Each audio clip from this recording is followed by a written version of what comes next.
আব্দুল্লাহর চোখের পানি দেখে রোমের বাদশা বলল, শোনো, তাকে নিয়ে যেও না, আমার কাছে নিয়ে আসো।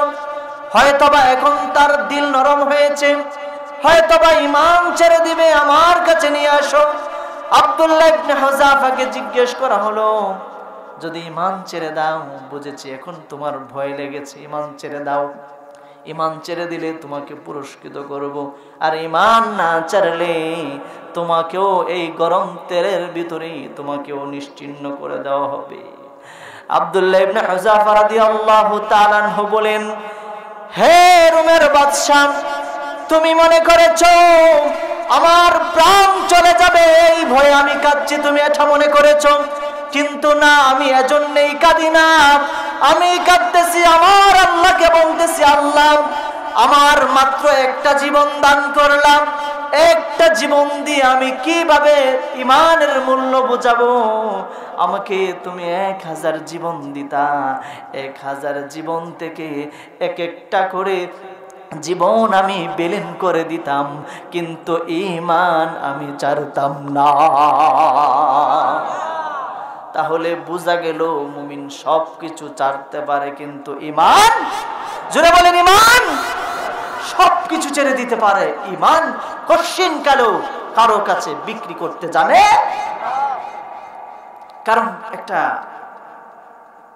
একটু স্বাভাবিক একটু ঈমান। মুফাসসিরিনে কালাম বলেন, ধুলার কণা থেকেও ছোট্ট এক জাররা পরিমাণ ঈমান যদি কারো কাছে থাকে, মৃত্যুর পরে আল্লাহ তাআলা 10টা দুনিয়ার সমান জান্নাত তাকে দিবেন। তো এই ঈমান কি এমনি ছাড়া যায়? রাসূলুল্লাহর সাহাবী হযরত খাব্বাব রাদিয়াল্লাহু তাআলা আনহু মজলিসের মধ্যে হযরত ওমর বয়ান করছেন, ঈমানের অগ্নি পরীক্ষায় কারা কারা কি বিসর্জন দিয়েছে আলোচনা করছেন। একজন সাহাবীর কথা হযরত ওমর বললেন, কিন্তু খাব্বাবের কথা বললেন না। খাব্বাব নিজে বলেন যে আমার অবস্থাও তো এমন। তার পিঠ দেখানো হলো। হযরতে খাব্বাব রাদিয়াল্লাহু তাআলা আনহুর জামা যখন সরাইছেন, হযরত ওমর দেখেন তার পিঠের মধ্যে কালো কালো দাগ দেখা যায়। এই কালো দাগ দেখে হযরত ওমর জিজ্ঞেস করলেন, তোমার পিঠের মধ্যে কোনো সময় কি কোনো ফুলো হয়েছে, কোনো কিছু হয়েছিল নাকি? হযরত খাব্বাব বলেন, না না, আমি যখন ঈমান এনেছি, ঈমান আনার অপরাধে বেঈমান কাফেররা জ্বলন্ত আংরার ভিতরে, জ্বলন্ত আংরা বিচি, মাটির মধ্যে বিচি, এই জ্বলন্ত আংরার মধ্যে আমাকে পুঁতে ফেলা হতো, ওপর দিয়ে পাথর দিয়ে চাপা দেওয়া হতো। আমার রক্তে, আমার গোশতের পানিতে আংরা যখন নিভে যেত, তখন আবার নতুন করে আংরা জ্বালানো হতো। এই আংরার মধ্যে আবার আমাকে শেখা হতো। এত কঠিন পরীক্ষা আমাদের উপরে এসেছে। এই খাব্বাব রাদিয়াল্লাহু তাআলা আনহু থেকে একটা হাদিস আপনাদেরকে শুনাই দেই। হযরত খাব্বাব বলেন, শাকাউনা ইলা রাসূলিল্লাহি সাল্লাল্লাহু আলাইহি ওয়াসাল্লাম ওয়া হুয়া মুতাওয়াসসিদুন মুরদাতান লাহু ফি যিল্লিল কাবা। আমরা রাসূলুল্লাহর কাছে অভিযোগ নিয়ে গেলাম, গিয়ে এমন অবস্থায় গেলাম, রাসূলুল্লাহ কাবার ছায়া ঘেঁষে আরাম করছিলেন, বিশ্রাম নিচ্ছিলেন। গিয়ে বললাম, আলা তাস্তানসুরুনা, আল্লাহর নবী, আপনি কি আল্লাহ তাআলার কাছে আমাদের জন্য সাহায্য প্রার্থনা করবেন না? আমরা তো মার খেয়ে শেষ হয়ে গেলাম, আমাদের অবস্থা বিপন্ন। আলা তাদউ লানা, আপনি কি আমাদের জন্য আল্লাহ তাআলার কাছে দোয়া করবেন না? রাসূলুল্লাহ বললেন, ও খাব্বাব, শোনো, তোমাদের আগে এই পৃথিবীতে যারাই আগমন করেছে, যারাই আল্লাহর দ্বীনের দাওয়াত দিয়েছে, আল্লাহর দ্বীনের দাওয়াত দিয়েছে, আল্লাহর একত্ববাদের দাওয়াত দিয়েছে, আল্লাহর দ্বীনের কথা বলার কারণে রাষ্ট্র শক্তি তাদের বিরুদ্ধে চলে যাইত, ফুলের মালা দিয়ে বরণ করত না, রাষ্ট্র শক্তি তাদেরকে মিষ্টি বিতরণ করে খাওয়াইতো না, রাষ্ট্র শক্তি তাদের পক্ষে চলে যাইত না, বিরুদ্ধে চলে যাইত। একত্ববাদ, আল্লাহর একত্ববাদের দাওয়াত দেওয়ার কারণে ফায়ুখাদুর রাজুল, তাদেরকে ধরতো, পাকড়াও করত, গ্রেফতার করত। অর্থাৎ শিরকের অন্ধকার থেকে, কুফরের অন্ধকার থেকে, অন্যায় অবিচার আর জিনা ব্যভিচারে প্রকোষ্ঠ এই সমাজের মানুষগুলোকে যাতে করে আপনি দ্বীনের দিকে, কোরআনের দিকে, ইসলামের দিকে, আলোর দিকে নিয়ে যেতে পারেন। এজন্যই তো কোরআন নামক এই মূল্যবান কষ্টিপাথর আপনার উপরে নাজিল করে দিলাম। এজন্য কোরআন যাদের ভিতরে ঢুকবে, কোরআনের আলোচনা যারা শুনবে, কোরআন যারা অনুধাবন করবে, ওয়াযাক্কির ফাইন্না যিকরা তানফাউল মুমিনিন, যখন একজন মুমিন আরেকজনের মুমিনের সাথে কথা বলবে কোরআন নিয়ে, হাদিস নিয়ে, তখন উপকার হবে। এই কথা বলেছেন কে? আরো জোরে আওয়াজ দিয়ে বলতে হবে, এই কথা বলেছেন কে? এই ইমানদার যারা, মুমিন যারা, তাদের পুরোটা জীবন উপকার আর উপকার। ইমানদার মরলেও লাভ, বাঁচলেও লাভ। আজ মুসলমানরা যেখানে সেখানেই নির্যাতন। তার কারণ কি? যেই গড়ে স্বর্ণ আছে, অলংকার আছে, টাকা আছে, পয়সা আছে, ধন দৌলত আছে, অর্থাৎ সম্পদের শেষ নাই। যেখানে বেশি সম্পদ সেখানেই চোর, যেখানেই সম্পদ সেখানেই ডাকাত। বুঝতে হবে সম্পদ যেখানে, শয়তান সেখানে। ঠিক কিনা? এজন্য ঈমান আমাদের গুরুত্বপূর্ণ একটি বিষয়। এই ঈমান যাদের ভিতরে আছে তাদের উপরে বিভিন্ন ধরনের পরীক্ষা আল্লাহ তাআলা করে থাকেন। আমার তেলাওয়াতকৃত আয়াতে আল্লাহ তাআলা বলছেন, ইন্নাল্লাযীনা ক্বালু রাব্বুনাল্লাহ, নিশ্চয়ই যারা বলে আমাদের রব হচ্ছেন আল্লাহ। আমাদের রব কে? জোরে আওয়াজ দিয়ে বলতে হবে, আমাদের রব কে? যাদের জবান আছে, আল্লাহ জবান দিয়েছেন, জবানের হক আদায় করে আওয়াজ দিয়ে বলেন আমাদের প্রতিপালক কে? আমাদের রব আল্লাহ। এই কথা বলার পরে, এই বক্তব্য দেওয়ার পরে, এই ঘোষণা দেওয়ার পরে, এই স্বীকৃতি দেওয়ার পরে বাধা আসতে পারে, কঠিন পরীক্ষা আসতে পারে।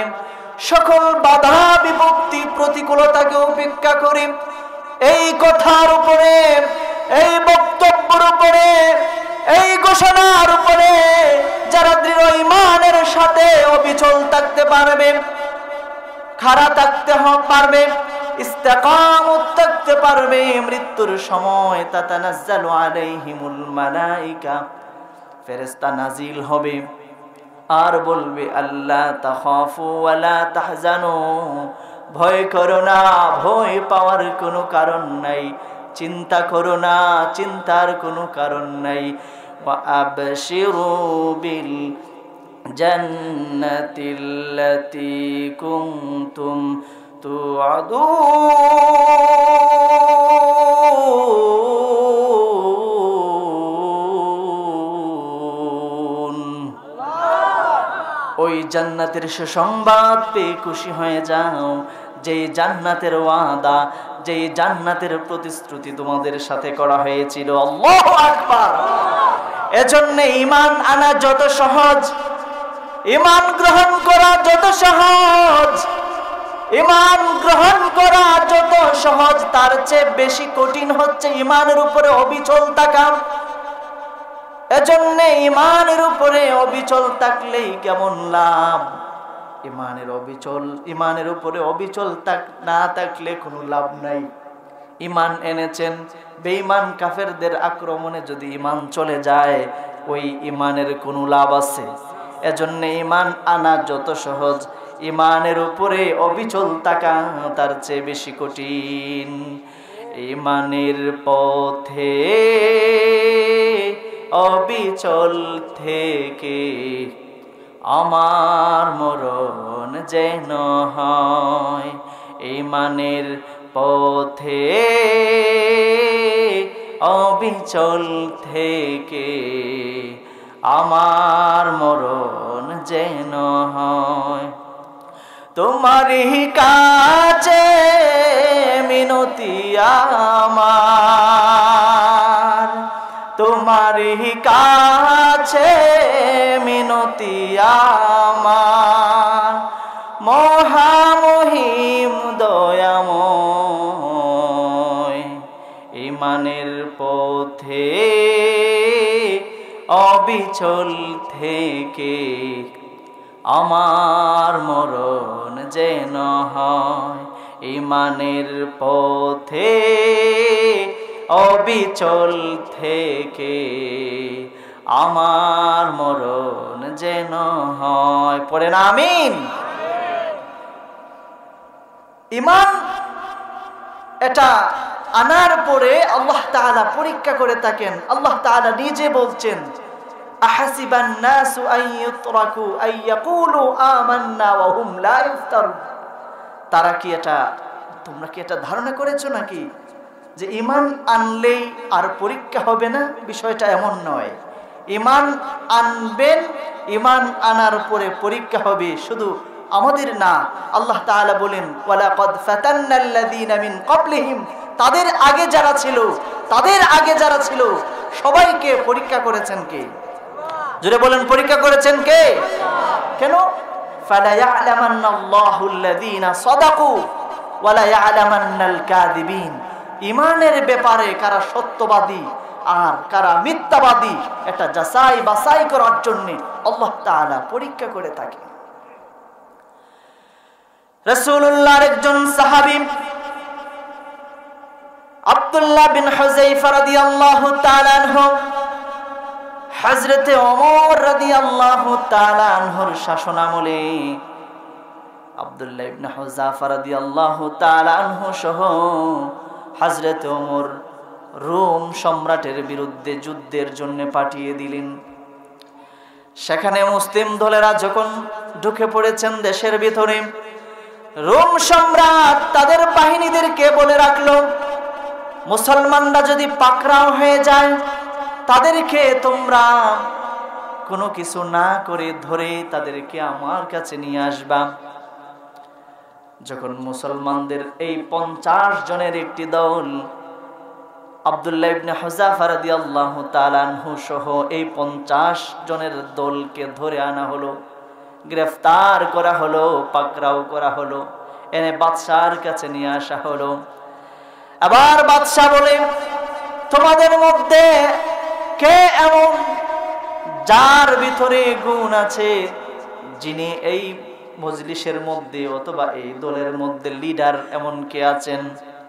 আব্দুল্লাহ ইবনে হুযায়ফা রাদিয়াল্লাহু তাআলা আনহু পরিচয় দিলেন। তার পরিচয় দিলেন তিনি এই গ্রুপের মধ্যে নেতা।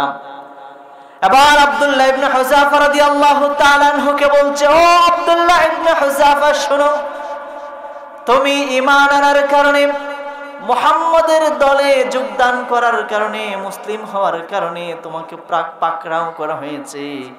তুমি যদি ঈমান ছেড়ে দাও, ঈমান ছেড়ে দাও, তাহলে এই যে পুরা যে যত জায়গা আমি শাসন করি, পুরা রোম এবং পারস্যর অর্ধেক অংশ আমি তোমাকে দিয়ে দিব। নাউজুবিল্লাহ পড়ে, সব কিছু তোমাকে দিয়ে দিব। শুধু তাই নয়, ঈমান যদি তুমি ছাড়ো তাহলে আমার কন্যা, আমার মেয়ে, আদরের কন্যা, তার সাথে তোমার বিয়েও দিয়ে দিব। তুমি এটা গ্রহণ করে নাও। নাউজুবিল্লাহ পড়ে। আব্দুল্লাহ ইবনে হুযায়ফা রাদিয়াল্লাহু তাআলা আনহু সাথে সাথে তার কথার উপরে জোরে আওয়াজ দিয়ে ভয়ঙ্কর কথা বলে আব্দুল্লাহ ইবনে হুযায়ফা এটাকে প্রত্যাখ্যান করে দিলেন। যখন প্রথম প্রস্তাবে রাজি করতে পারলো না, বারবার সে চিন্তা করছে যে কিভাবে তার ঈমান হরণ করা যায়, তার অন্তর থেকে কিভাবে ঈমান নামক দৌলত সরানো যায়, এই চিন্তা তার ভিতরে।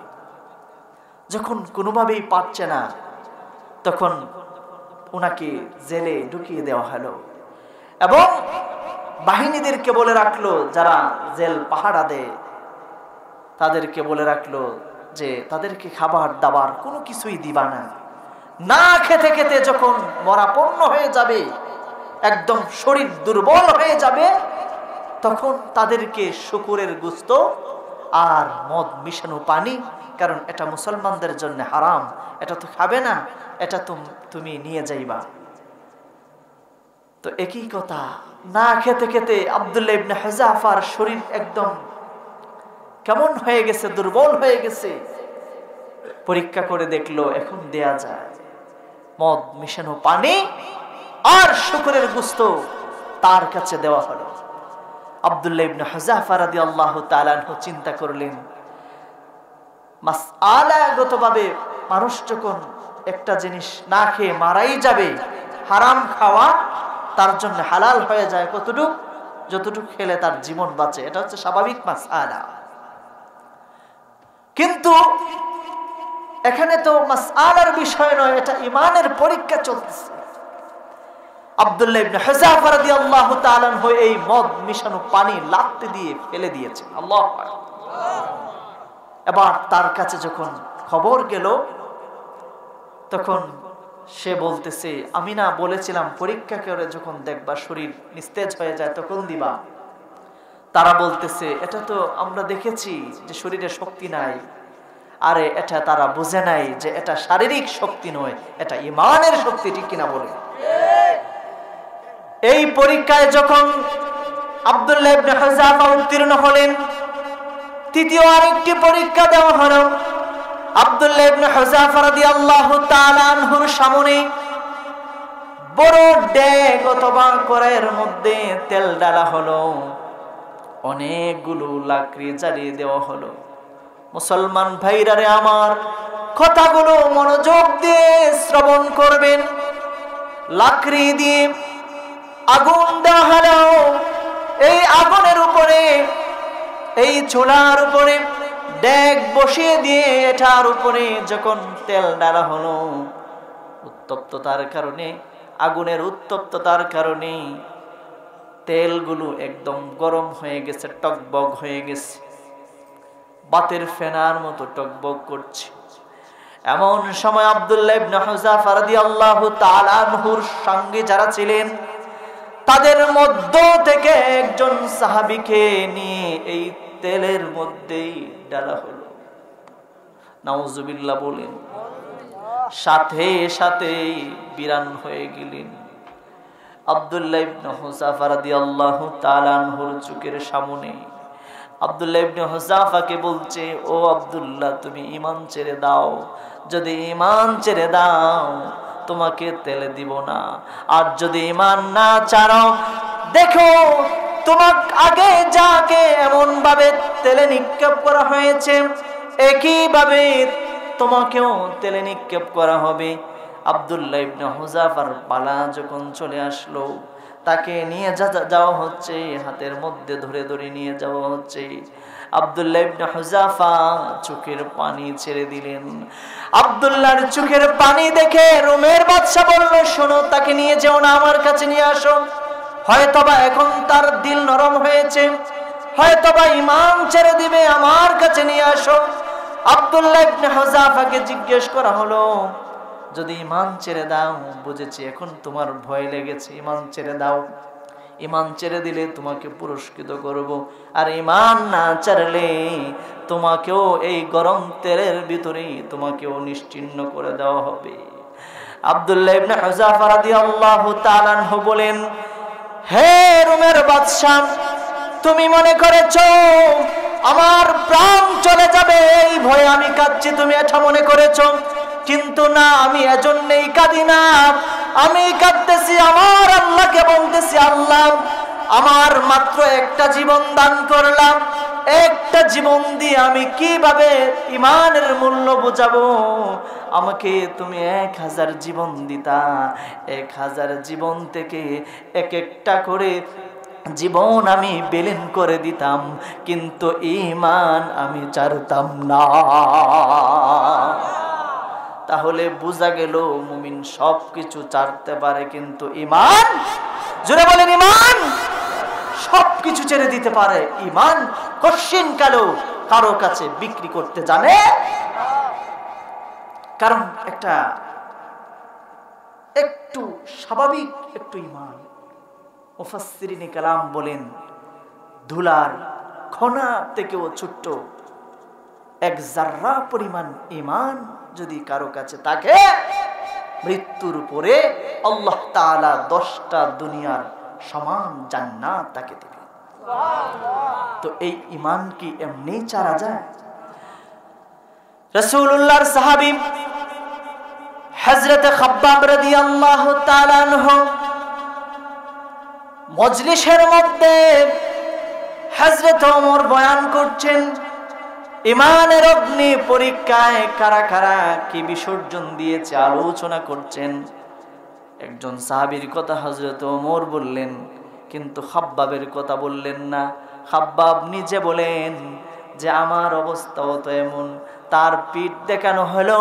হযরত খাব্বাব রাদিয়াল্লাহু তাআলা আনহুর জামা যখন সরাইছেন, হযরত ওমর দেখেন তার পিঠের মধ্যে কালো কালো দাগ দেখা যায়।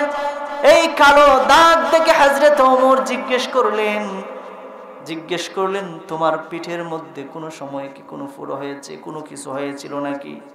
হযরত খাব্বাব বলেন, না না, আমি যখন ঈমান এনেছি, ঈমান আনার অপরাধে বেঈমান কাফেররা জ্বলন্ত আংরার ভিতরে জ্বলন্ত আংরা বিচি মাটির মধ্যে বিচি, এই জ্বলন্ত আংরার মধ্যে আমাকে পুঁতে ফেলা হতো, ওপর দিয়ে পাথর দিয়ে চাপা দেওয়া হতো। আমার রক্তে আমার গোশতের পানিতে আংরা যখন নিভে যেত, তখন আবার নতুন করে আংরা জ্বালানো হতো। এই আংরার মধ্যে আবার আমাকে শেখা হতো। এত কঠিন পরীক্ষা আমাদের উপরে এসেছে। এই খাব্বাব রাদিয়াল্লাহু তাআলা আনহু থেকে একটা হাদিস আপনাদেরকে শুনাই দেই। হযরত খাব্বাব বলেন, শাকাউনা ইলা রাসূলিল্লাহি সাল্লাল্লাহু আলাইহি ওয়াসাল্লাম ওয়া হুয়া মুতাওয়াসসিদুন মুরদাতান লাহু ফি যিল্লিল কাবা। আমরা রাসূলুল্লাহর কাছে অভিযোগ নিয়ে গেলাম, গিয়ে এমন অবস্থায় গেলাম, রাসূলুল্লাহ কাবার ছায়াকে আরাম করছিলেন, বিশ্রাম নিচ্ছিলেন। গিয়ে বললাম, আলা তাস্তানসুরুলান, আল্লাহর নবী, আপনি কি আল্লাহ তাআলার কাছে আমাদের জন্য সাহায্য প্রার্থনা করবেন না? আমরা তো মার খেয়ে শেষ হয়ে গেলাম, আমাদের অবস্থা বিপন্ন। আলা তাদউ লানা, আপনি কি আমাদের জন্য আল্লাহ তাআলার কাছে দোয়া করবেন না? রাসূলুল্লাহ বললেন, ও খাব্বাব শোনো, তোমাদের আগে এই পৃথিবীতে যারাই আগমন করেছে, যারাই আল্লাহর দ্বীনের দাওয়াত দিয়েছে, আল্লাহর দ্বীনের দাওয়াত দিয়েছে, আল্লাহর একত্ববাদের দাওয়াত দিয়েছে, আল্লাহর দ্বীনের কথা বলার কারণে রাষ্ট্র শক্তি তাদের বিরুদ্ধে চলে যাইত, ফুলের মালা দিয়ে বরণ করতো না, রাষ্ট্র শক্তি তাদেরকে মিষ্টি বিতরণ করে খাওয়াইতো না, রাষ্ট্র শক্তি তাদের পক্ষে চলে যাইতো না, বিরুদ্ধে চলে যাইত। আল্লাহর একত্ববাদের দাওয়াত দেওয়ার কারণে ফায়ুখাদুর রাজুল, তাদেরকে ধরতো, পাকড়াও করতো, গ্রেফতার করতো। ফায়ুহফারু ফিল আরদ, কোমর পর্যন্ত গর্ত খনন করা হতো, কোমর পর্যন্ত গর্ত করে এই গর্তের ভিতরে পুঁতে ফেলা হতো। সুম্মা ইউতাবিল মানশার, করাত আনা হতো, করাত তার মাথার উপরে রাখতো, গর্দানের উপরে রাখতো। অপরাধ শুধুমাত্র আল্লাহর দ্বীনের কথা বলা, গর্দানের উপরে রেখে রেখে সুম্মা ইউজালু নিসফাইন, করাত দিয়ে কেটে কেটে তাদের শরীর থেকে মাথাটাকে দ্বিখণ্ডিত করে দেওয়া হতো। এই কোরআনের কথা বলার কারণে, আল্লাহর দ্বীনের কথা বলার কারণে এখনো উলামায়ে কেরাম জেলে আছে না নাই? আজও কোরআনের কথা বলার কারণে উলামায়ে কেরামের হাতে হ্যান্ডকাপ পরানো হয়। আজও কোরআনের সঠিক কথা বলার কারণে উলামায়ে কেরামের কোমরে গরুর রশি বেঁধে টেনে টেনে নিয়ে যাওয়া হয়, ঠিক কিনা বলেন? ওই সময়ও শাস্তি দেওয়া হতো। রাসূলুল্লাহ বললেন, ও খাব্বাব, শুধু তাই নয়, শুধু তাই নয়, কোরআনের কথা বলার কারণে, অর্থাৎ আল্লাহর দ্বীনের কথা বলার কারণে, আল্লাহর দ্বীনের কথা বলার কারণে, আল্লাহর একত্ববাদের দাওয়াত দেওয়ার কারণে কেউ নড়াতে পারে নাই। কারণ তাদের ঈমান ছিল শক্ত, কঠোর, সবকিছু বিসর্জন দিতে জানে, কিন্তু ঈমান তার অন্তর থেকে বিলীন করে দিতে পারে। এবার রাসূলুল্লাহ সাল্লাল্লাহু আলাইহি ওয়াসাল্লাম ভবিষ্যৎবাণী করছেন, আল্লাহর কসম করে বললেন, ওয়াল্লাহি, আল্লাহর রাসূল আল্লাহর কসম করে বলেন, লা ইউতিম্মান্নাল্লাহু হাযাল আমর হাত্তা ইয়াসিরার রাকিবু মিন সানাআ ইলা হাদরামাউত। ও খাব্বাব, আমি আমার রবের কসম করে বলি, এমন একটা সময় আসবে, এমন একটা সময় আসবে, মিন সানাআ, একদম সানাআ থেকে হাজরামাউত পর্যন্ত একজন অশ্বারোহী যাবে, লা ইয়াখাফু ইল্লাল্লাহ, আল্লাহর ভয় ছাড়া তার অন্তরে আর কোনো ভয় থাকবে না। ইসলাম এদেশের পরদে পরদে থাকবে, পৃথিবীর কারো শব্দ নাই ইসলামের আলোকে নিভিয়ে দিবে, ঠিক কিনা বলে? আজ ফিলিস্তিনের বুকে যেইভাবে মুসলমানরা জাগ্রত হয়েছে আপনারা দেখেছেন। ইয়াহইয়া সিনওয়ার শাহাদাত বরণ করেছেন 2-1 দিন আগে। হামাস প্রধান ছিলেন, জীবনের অন্তিম মুহূর্ত পর্যন্ত, জীবনের শেষ নিঃশ্বাস ত্যাগ করা পর্যন্ত ইহুদিদের বিরুদ্ধে তার অস্ত্র সচল ছিল, ঠিক কিনা বলেন? ভয় পান নাই। ফিলিস্তিনের যুবকরা নিজ ভূখণ্ড রক্ষা করার জন্য যেইভাবে নিজেকে তৈরি করেছে, মুসলমানদের ঐতিহ্যপূর্ণ মসজিদ মসজিদুল আকসা রক্ষা করার জন্য যেভাবে প্রতিশ্রুতিবদ্ধ হয়েছে, ইনশাআল্লাহ সুম্মা ইনশাআল্লাহ কিছুদিনের ভিতরেই ফিলিস্তিনের ভূখণ্ডে স্বাধীনতার পতাকা পথ করে উঠবে ইনশাআল্লাহ। পৃথিবীর কারো সাধ্য নাই বিজয়ী জাতিকে থামিয়ে দিবে। আফগানিস্তানে 20 বছর দখলদারিত্ব, নির্যাতন, নিপীড়ন চালানোর পরেও যেইভাবে আমেরিকার লাল কুত্তারা লেজ গুটিয়ে পালাতে বাধ্য হয়েছিল, একইভাবে ইসরায়েলি ইহুদিরা ফিলিস্তিনের ভূখণ্ড ছাড়তে বাধ্য হবে। ফিলিস্তিনের ভূখণ্ডে কালিমার পতাকা উড়বে ইনশাআল্লাহ।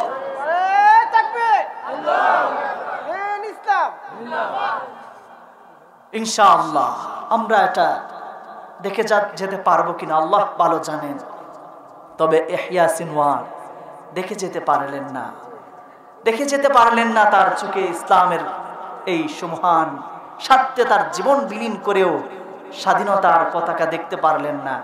ইনশাআল্লাহ রাসূলুল্লাহ সাল্লাল্লাহু আলাইহি ওয়াসাল্লাম বলেছেন, কোরআনও বলেছে, তামাম দুনিয়ার সমস্ত কিছু যদি একত্রিত হয়ে আল্লাহর কোরআনের বিরুদ্ধে দাঁড়ায়, ইসলামের বিরুদ্ধে দাঁড়ায়, ইসলাম নামক বৃক্ষের কোনো ক্ষতি করতে পারবে?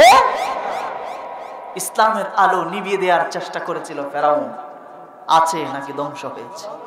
আওয়াজ দিয়ে বলেন, আপনাদের আওয়াজ নাই কেন? আছে নাকি ধ্বংস হয়েছে? নমরুদ ইসলামের এই অগ্রযাত্রাকে রুখে দেওয়ার জন্যে সে অনেক কিছু করেছিল, কিন্তু সেও থাকতে পারে নাই। পানির ছুপানিকে সে মশার আঘাত পেয়ে সেও ধ্বংস হয়েছে। আবু জেহেল, উতবা, সায়বা, ওলীদ ইবনে মুগিরারা আল্লাহর রসূলের তিনি যখন নামাজে দাঁড়াতেন, উটের বুড়ি পর্যন্ত রসূলের উপরে রাখা হতো। সমস্ত কষ্ট দেওয়ার পরেও ইসলাম আজও আছে না নাই? জুড়ে বলেন, আছে না নাই?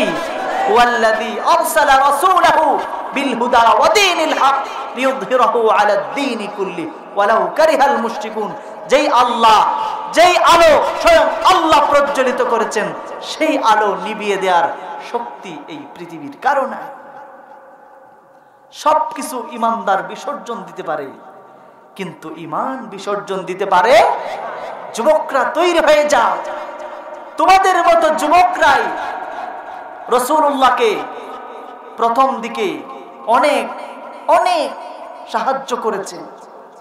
মুসলমানদের প্রথম যুদ্ধে তারাই সাহায্য করেছেন। প্রথম যুদ্ধ ছিল বদর যুদ্ধ। এই বদর যুদ্ধে যখন রাসূলুল্লাহ সাল্লাল্লাহু আলাইহি ওয়াসাল্লাম সাহাবায়ে কেরামদেরকে নিয়ে একত্রিত হয়ে যুদ্ধের জন্য প্রস্তুতি নিচ্ছিলেন, বেঈমান কাফেররা হাজারো বেশি সশস্ত্র সজ্জিত, আর মুসলমানরা ৩১৩ জন, সংখ্যায় অনেক কম। এই যুদ্ধ আপনজনের বিরুদ্ধে, বাবা সন্তানের বিরুদ্ধে, সন্তান বাবার বিরুদ্ধে, চাচা ভাতিজার বিরুদ্ধে, ভাতিজা চাচার বিরুদ্ধে, আপন ভাই আপন ভাইয়ের বিরুদ্ধে যুদ্ধে কিভাবে নামবে রাসূলুল্লাহ ইতস্তত করছিলেন। এমন সময় যুবক সাহাবী, তার নাম হচ্ছে মিকদাদ রাদিয়াল্লাহু তাআলা আনহু, তিনি দাঁড়িয়ে গেলেন এবং বললেন, ইমদি বিনা ইয়া রাসূলুল্লাহ, ওগো আল্লাহর নবী, আপনি আমাদেরকে নিয়ে চলুন। হাইথুমা তাশা, আই হাইথুমা আমারাকাল্লাহ, যেই দিকে আপনার রব আমাদেরকে নিয়ে যাইতে বলেন সেদিকেই আপনি নিয়ে যান। ইন্না লা নাকুলু লাকা কামা ক্বালা বানু ইসরাঈল লিমূসা, মূসা নবীর অনুসারীরা, মূসা নবীর উম্মতেরা তাদের নবীকে যেইভাবে বলেছিল যে আপনি আর আপনার রব মিলে যুদ্ধ করেন, যুদ্ধ যদি বিজয়ী হন আমরা যাব, নয়তোবা যাব না, এটা বলেছিল মূসা নবীর অনুসারীরা। আজকে আপনাকে আমরা এই কথা বলবো না, বাল আকুলু লাকা ইযহাব আনতা ওয়া রাব্বুকা ফাকাতিলা ইন্না মাআকুমা মুকাতিলুন।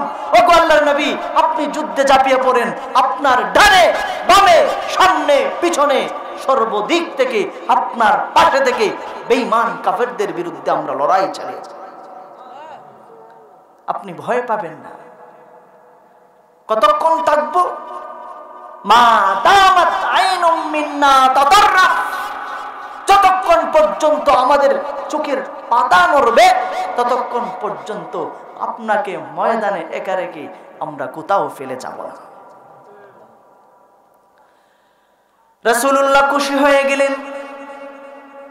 রাসূলুল্লাহ যুবকদের পক্ষে এরকম সাপোর্ট পেয়ে খুশি হয়ে গেলেন। রাসূলুল্লাহ বলেন, তোমাদের মনোভাব যেহেতু এমন, কুমু বিনা ইলা জান্নাতিন, জান্নাতুন আরদুহা কাআরদিস সামাই ওয়াল আরদ, তোমাদের মনোভাব যেহেতু এমন, তাহলে ওই জান্নাতের দিকে চলো যেই জান্নাতের সীমানা হচ্ছে আসমান থেকে জমিন পর্যন্ত বিস্তৃত, ওই জান্নাতের দিকে চলো।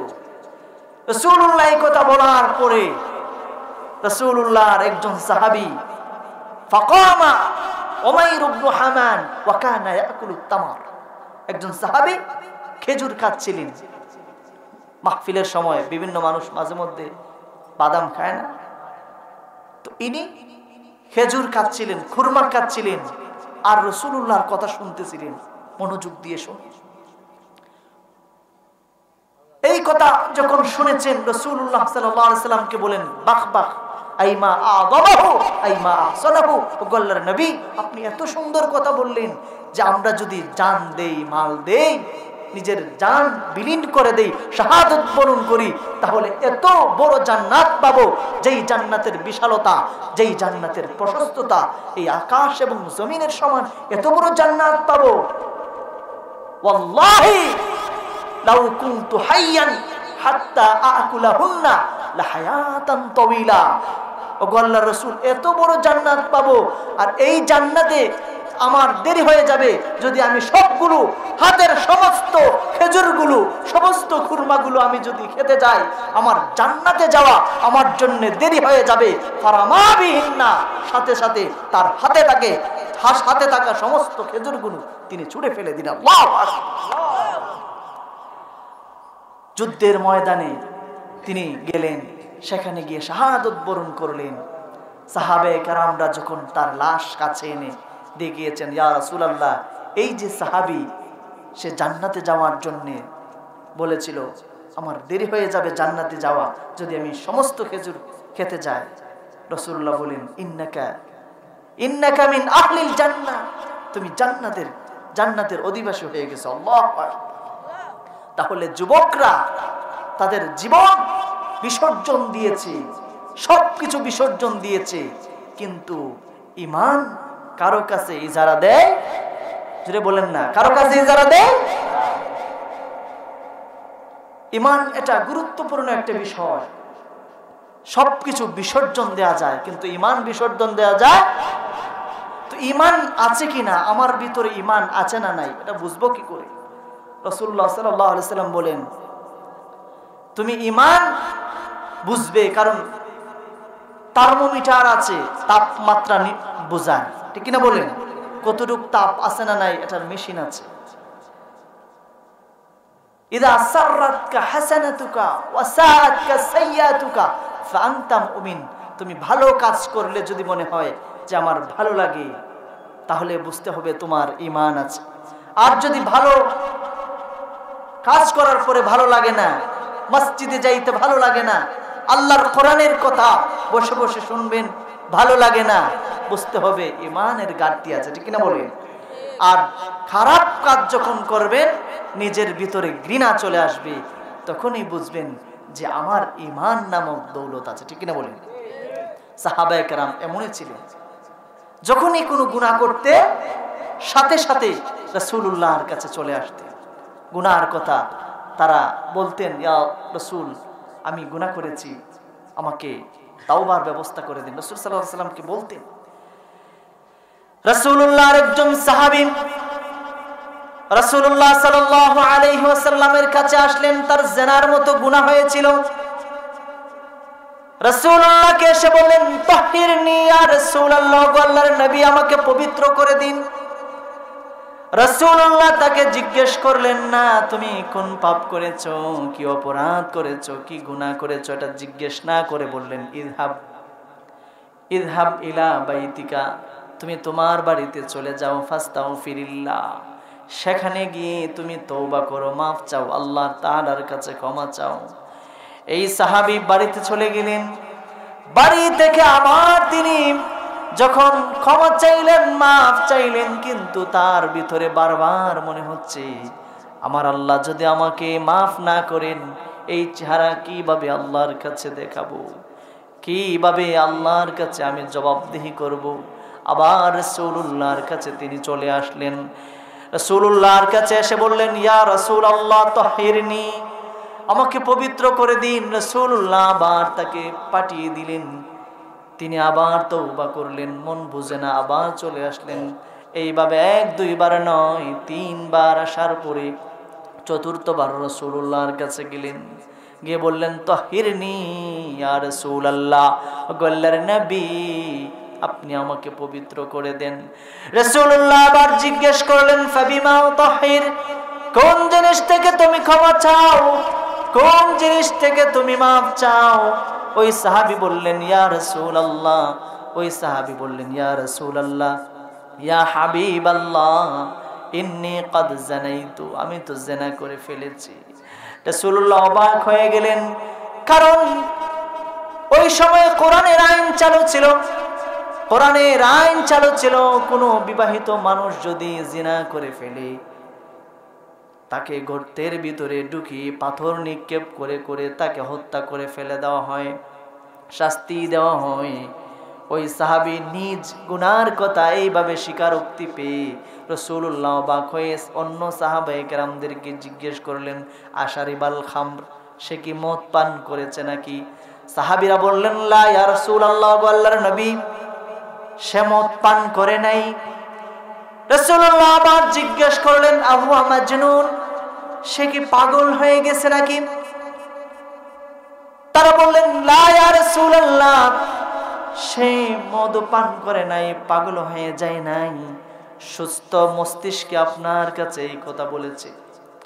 রাসূলুল্লাহ আবার হুকুম করলেন, যাও সেখানে গিয়ে তাকে গর্তের ভিতরে ঢুকিয়ে পাথর নিক্ষেপ করে করে তাকে শাস্তি দিয়ে দাও। সাহাবীরা তাকে মাটির ভিতরে ঢুকানো হলো।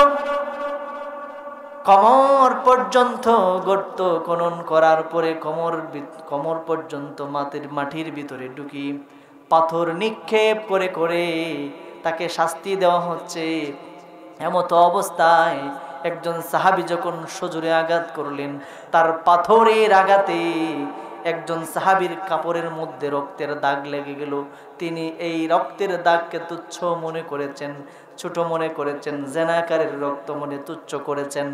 রাসূলুল্লাহ সাল্লাল্লাহু আলাইহি ওয়াসাল্লাম বলেন, রাসূলুল্লাহ সাল্লাল্লাহু আলাইহি ওয়াসাল্লাম তাদেরকে বললেন, শোনো, লাউ কাসসামতু বাইনা উম্মতি, আমি যদি তার তওবাটাকে তোমাদের মধ্যে বিলিয়ে দিতাম, তোমাদের জিন্দেগির সমস্ত গুনাহগুলো ক্ষমা হয়ে যেত, আল্লাহর কাছে তার তওবা অবশিষ্ট থেকে যেত। এত পরিমাণ তওবা করেছে। এজন্য সাহাবায়ে কেরাম যখনই কোনো গুনাহ করতেন আল্লাহর রাসূলের কাছে আসতেন, তাদের ভিতরে আল্লাহর ভয় চলে আসতো। হযরত ওমর নরম নাকি গরম? জোরে বলেন, নরম নাকি গরম? গরম সাহাবী। তিনি একজনের পাশ দিয়ে যাচ্ছিলেন, রাস্তার মধ্যে একজন যুবক কান্না করছে। মনোযোগ দিয়ে শুনেন, শেষ করে দিব।